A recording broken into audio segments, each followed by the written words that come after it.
e dopo un po' mi fanno tu stasera non puoi entrare. Naturalmente la prima domanda che ti fai è perché e gliel'ho chiesta.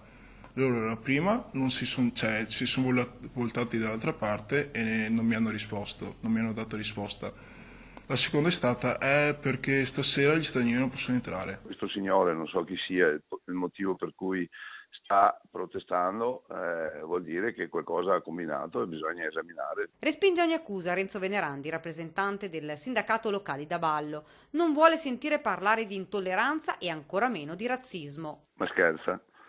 Non abbiamo nessun interesse e nessun problema perché allora piano piano i nostri locali con solo italiani sarà difficile che vadano avanti, insomma.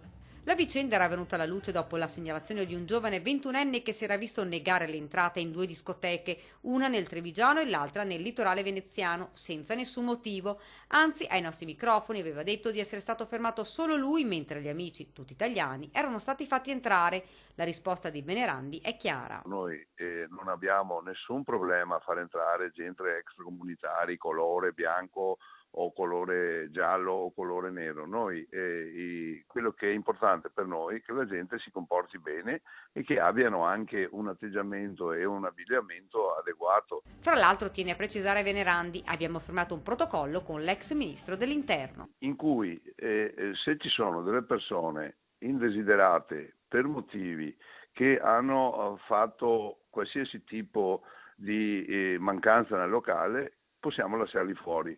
Non dobbiamo chiedere permesso e non siamo obbligati a farli entrare per nessun motivo.